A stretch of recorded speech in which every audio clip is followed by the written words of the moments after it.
mawau. Ko fea e mawhai o ngā kaulalanga ai saukala. A whai o ke whai kau le kai aoringi.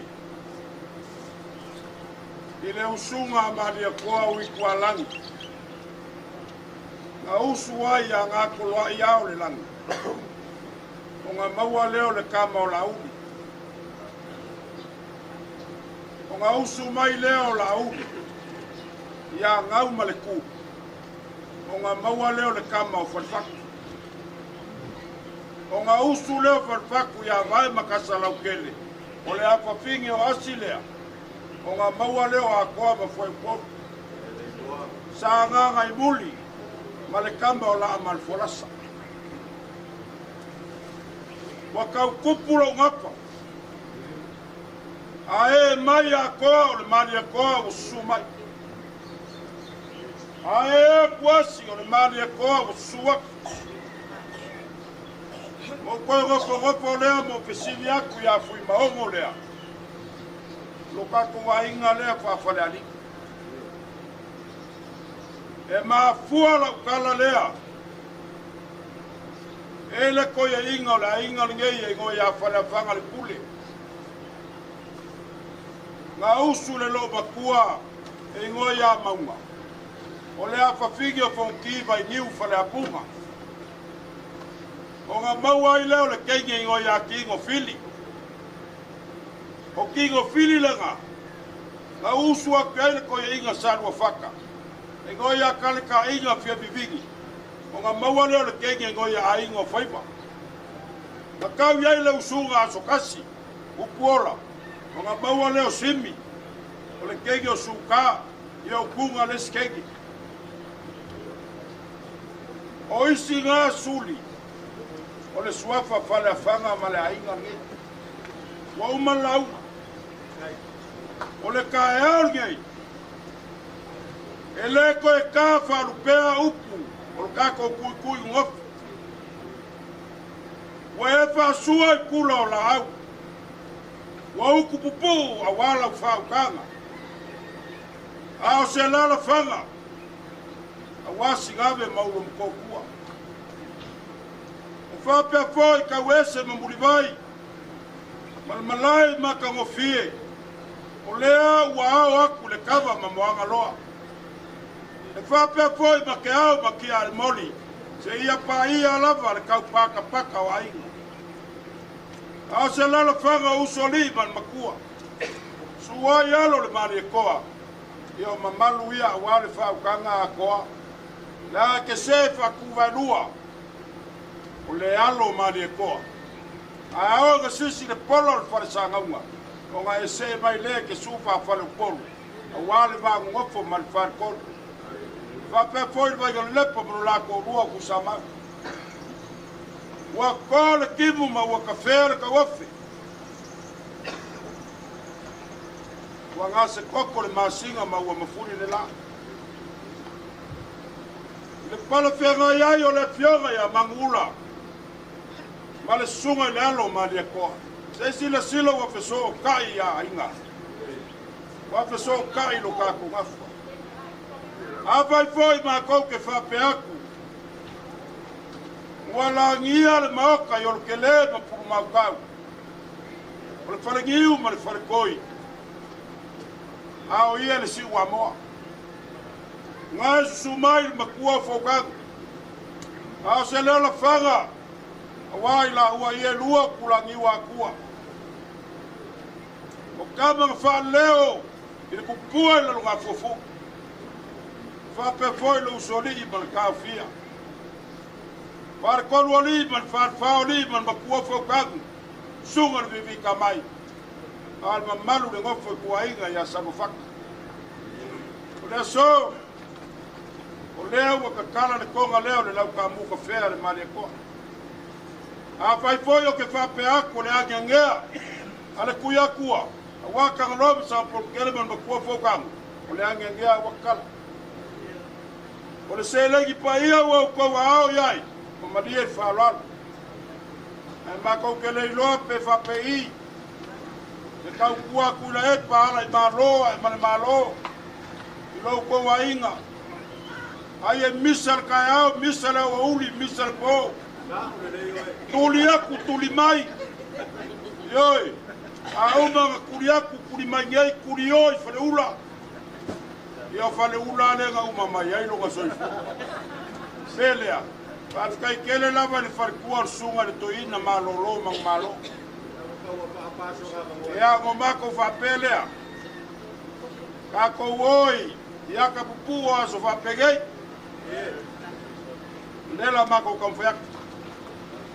Ola ko fa lo le laula au ke musola. Maka manila.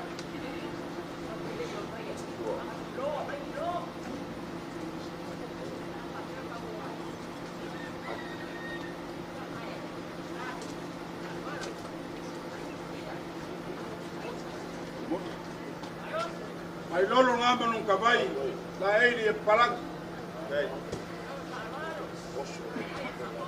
La mamsalo fuak. Sua kal sua wala la au wa pisupo.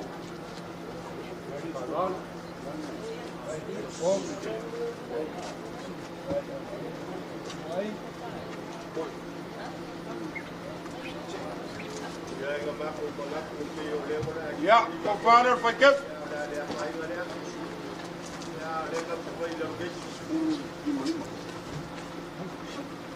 sepuluh pusapa, 5 pisupo, 5 tuna. Awal sepuluh pusapa, 5 pisupo, 5 tuna. Nga.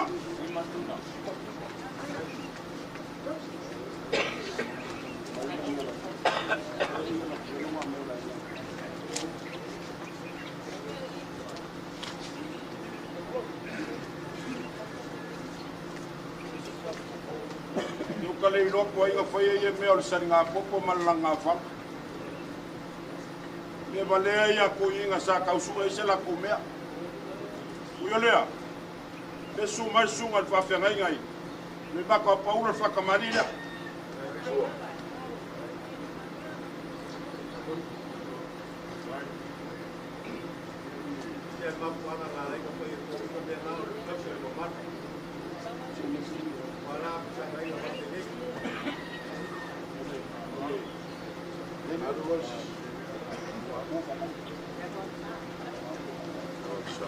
Abam salo fowak sua kal sua dua pus pisuk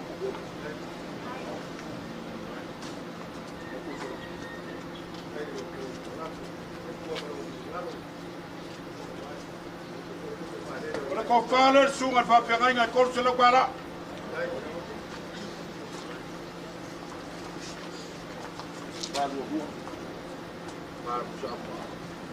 Kai kailer vai peau fa pusapa dua pisupo dua tuna Fa pusapa dua pisupo dua tuna sunga vai peau Ole sumaile sunga parkua malo lo mang malo Le silia wole vai peau vai langi na ko launga sunga ya fa uma Belea ia fartua fo yo la inga sa soalo Baka manila wal sumar fartua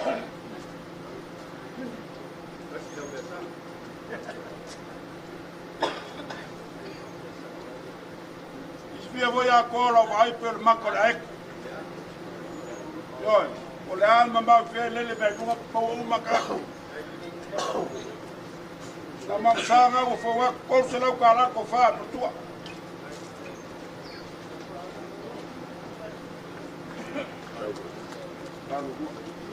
Papu sapa lua pisupa lua tunale kai kai fatua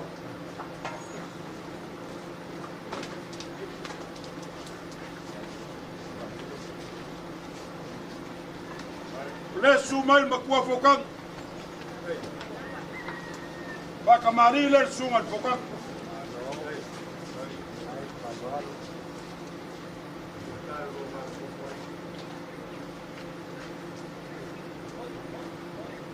Le sile me lo que fia ya fokang ko anga ko faila ko me voi pa su de uma manga ula maria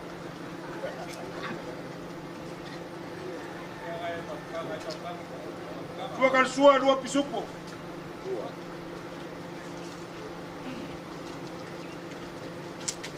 ko fale ko kango ko sala kwala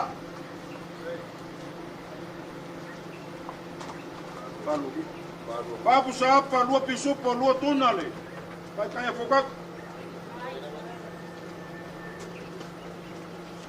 Waka mani leo lela la mai ako, siu kama. Atoa tauloa lui. Waya onga le nga mafuai nga manguia moka. Alu ese loa ya ako kauloa lea. Ale faya inga. Waka mani le ako.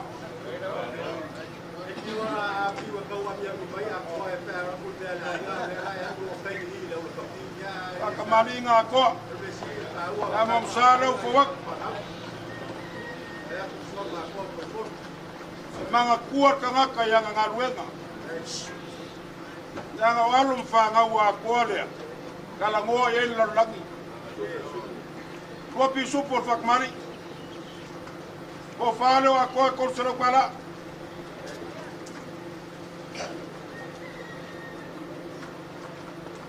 Falo. Va kusapa lua pisupo lua tuna. Kaya ko.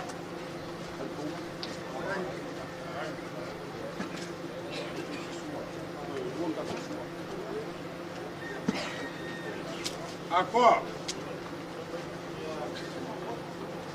Ulaya la mai. So mako kingaya ngai pua.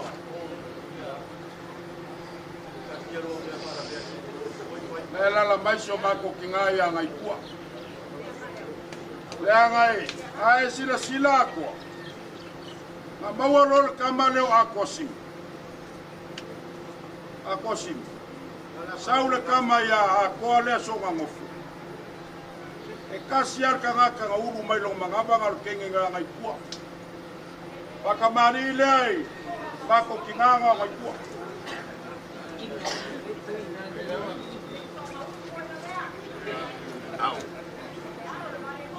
Namam salo fawak. Lenga leise sele mimika songa inga. Tala fo le wale kuwa sa fam kalanga. Namam sanga fawak. Kuwa pisupo lo fa kamani ngai kuwa.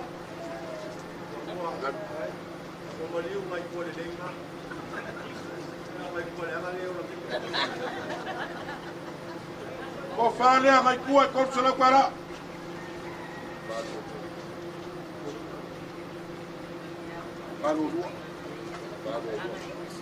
Vaya pusapa. Tua pisupo lua tuna. Ako. Ngai pio mai ngai olo. Ya. Ngai olo mat falima si ka fika.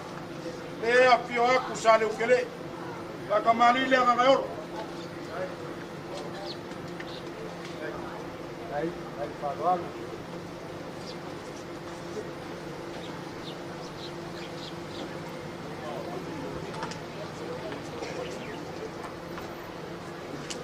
Tamam salo fawak.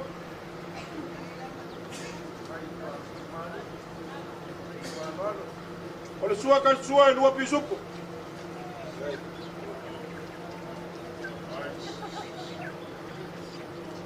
Olha ko fale ngayolo. Dua selo pala.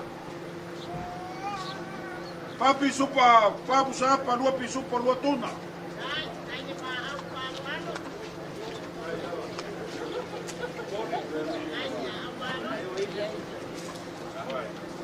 Olha kaya wa solo ako. Kau kong fano alo awale iyo la fuelo li saa kulepa. Olha maoka kulepa ni ngule o safua. Olonga ingola upaka. Na mafua mai ko finga amadi e koa nga fai. Ka ngifu ya ngai malaki. Kulepa. E luke ngongofo pasai uli e pule ngafafea ngai dua ikubai. E sau nga hatu. Sau alu ke ngofo la upaka ke fasanga mai ke fasanga. ka usoli o ya walo ka kungoko ia lea o ko ufi mai ai le sa kulepa le la kampa ya kula mai fa kamari ya wala fuelo la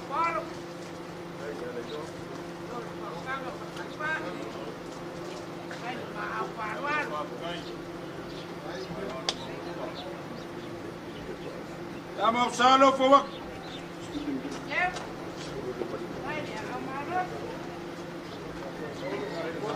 Ole sua kal sua la fuelo rua pisupo. Ole confale la fuelo. Se pulu pusa pa lima pisupo lima tuna. Pone fuelo fuelo. Cao para la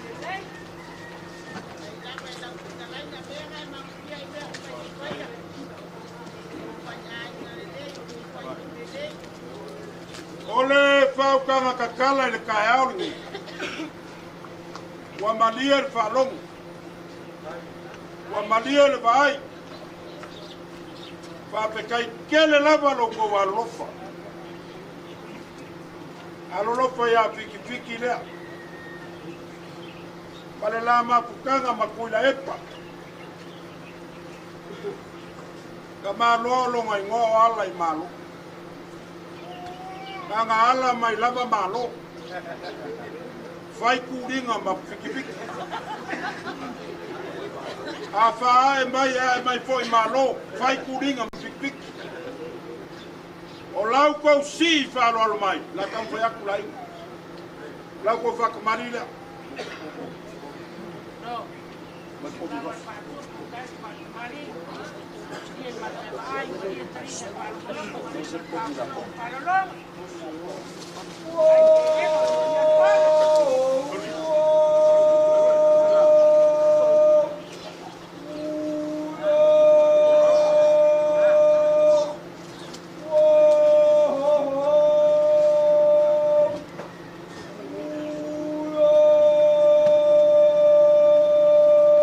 Kau sua kali sua le mangu palangi le la kau fai mai.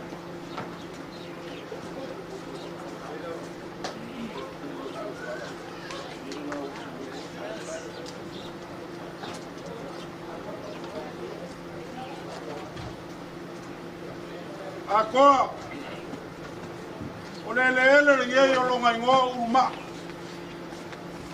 E kau la langi o malai o koku. E ma fuasia. O ingai nga whailo ai la kau o le aso kasi. Masi ai la kau o le vuru ngai ma ngā yaku kau mamango. Ioi, o inga foi, na maua uma mea mea i e kau ngā kako. Ai ngā waola la kau ala ngā, a waku ai loma oe a koe uofu ngā ka. Long kumongi ngā lau o whayaku.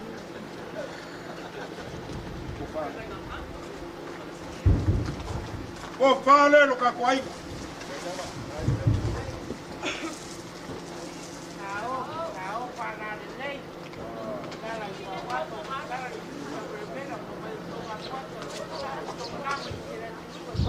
Akoa, ele se mea oe le wha mangalo, mea ngā le kua, o le wha mangalo le sasi ma le se seo tangata, ia e ongor ka koa ngangu, le ilopo ai ko I inga ngā whaia ia mea valea, mea lea, le konga leo le wha mangalonga, la koi whaiaka, e iloa ar ka ngaka ia longa se seo,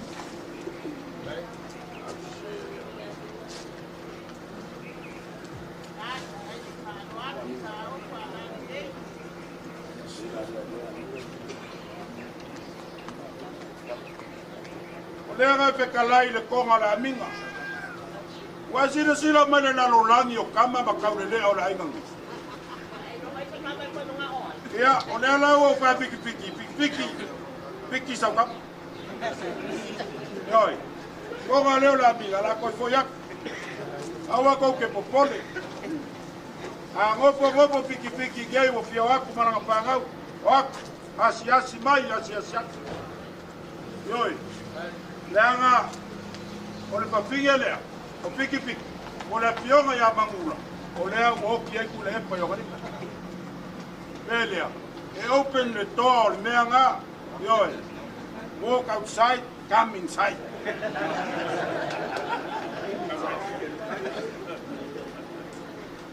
O lau kou kai kai se lau kusapa.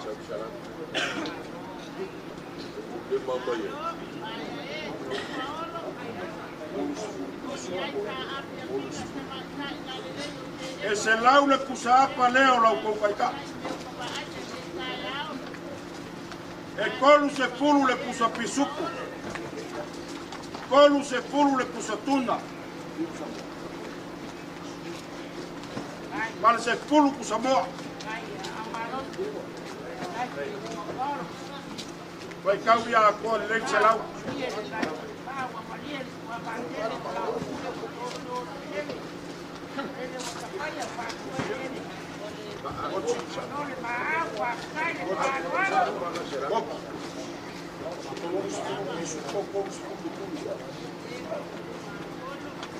Se fulu pu Samoa, kolus fulu pi supo, kolus fulu le tuna se lau kusap.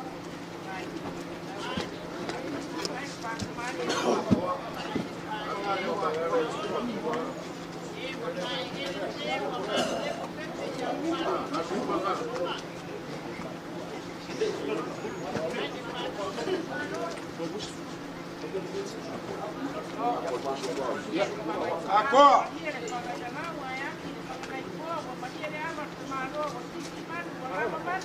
ia se fa umba kungambea, vai, kufa kasi pisupo, kufa kasi tuna.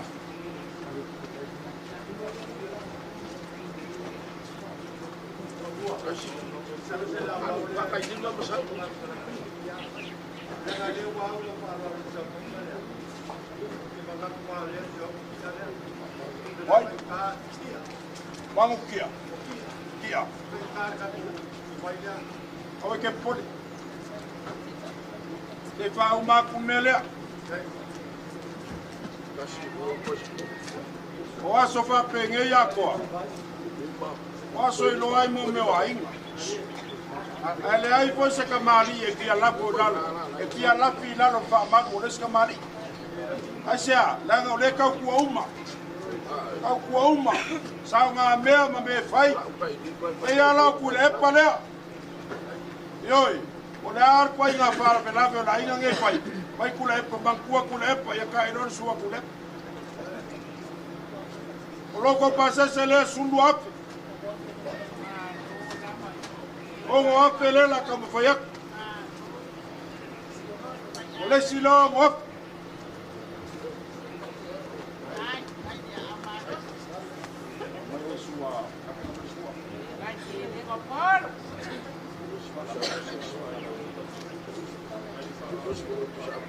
Ya, kia, malu le vai.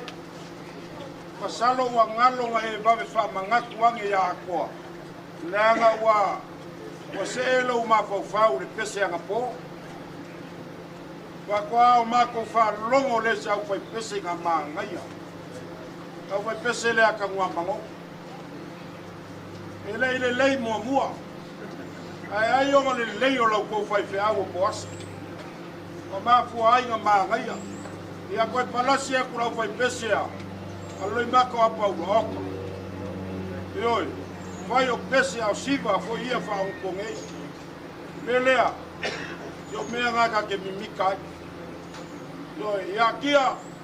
Alo mai o lela kam foi akulo fakmari.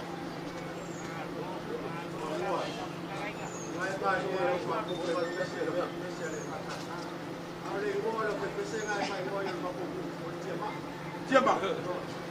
Ahora vaca no ale sube ale. Ya Se ngolo ko pese le. Kale sia vaca sa ko ko ko tiama. Ya. Wo sela kwa la leo le kofa.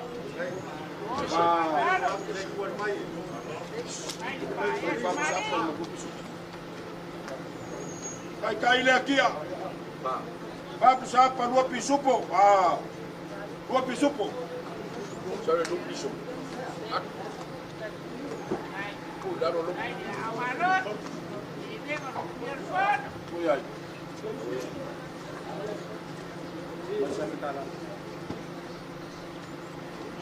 Akoa. Ile kau whasauinga le whaukanga. Ae kau ngu mai gei. Whakoia le mangu ka popao ka malalongi wei. Oi, o le kangato le lele. O le kamanga ifo aku le lele riei. O le whale sāla mo sālai mo ka. Sāwai le mea lai ai liai makoa.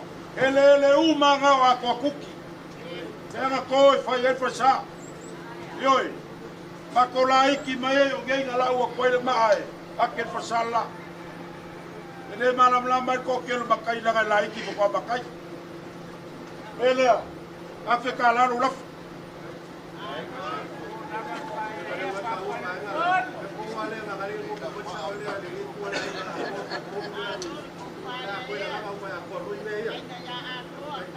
Ya inga ko oa ku mea le ko ese mea ya meo ko. Ya mamako fa pele o sa mako fa kalang. O kala malia o le kaiao. O kala e susufi ai le kaiao. Ua kaia le vai kaia le whalongo la kako mafukanga.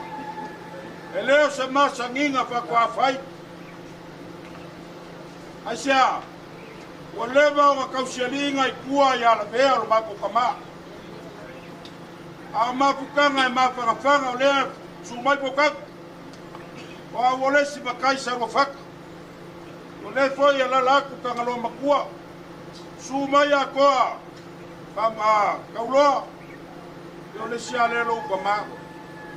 O le vango manga o fia ave ia se kengi. O le lo au ko fea kari ai le kele o kengi o mai.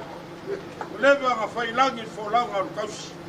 Ya la lava ngofo kai. Kama ongi long kiu. O lea. O le ge yasu. Mako mori aku le ngaro kai. So ngal pa ngai nga patua malo mang malo. Ya mese lo ka ku ai nga pele. Wafika ikele lo ko wafio mai. Wafika ilo ko walo lofo ya piki man whangau. Male mafukanga makula epu. A whai ka kou ke kau ma vai. Ia anga le leile kua. E pipi kia ma mau ala ilo ka kuwa. Whamanguia le kua. Mauku mai le langi le ko whamangingo i whai whiau. O le ula le mokusia e whaku le au, whaku ko. A wā ki ngā o le ainga ma wharetua. Se le lei ma se lumangai o le ainga le angai le lumangai. Ia, kau sili le kau whamangingo i ainga. Maua lau launga. Maua lau whaukaka. A wālo ka ko wāo siosi. E le uma whala me lave ro langa ngei. Se ilonga lava i oki ngaka. Ia ka whukua uma fwere o whabila me whia ngai manaka. Ai kūrai mai fwoi isi. E koe ka penga le fwoi o isi oki, mai isi oki. Me lea, manguia ka kukai au. Le asa u kou sila mai. Se kau ma whainga le aku le awe lea. Asi lulo e li. Pa pe fwoi le pionga nga whakasi. Hapi pio aku sa lulo e li. Su aku li a kaua. Pa pe fwoi ka ngalo makua maningei ainga. Alala aku. Uso makua whapinge o kuila epalea. Male whangau malanga mai. O mea ua whawai e le kua. Inga ia mūla kaulanga makau o siotsi ai. Se mea sili a waru kama lea. Langa o kama e whai ngā ma whainga kā. Manguia ka kukaya.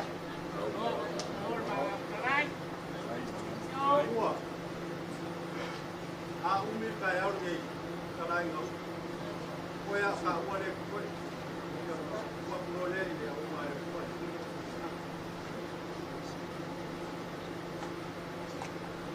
Ia kule so mal pa ko boy. Tu wale no e ko maro sa mi aka. Pe ya me ro ba pe ya ku ma pe ya ku. Ai au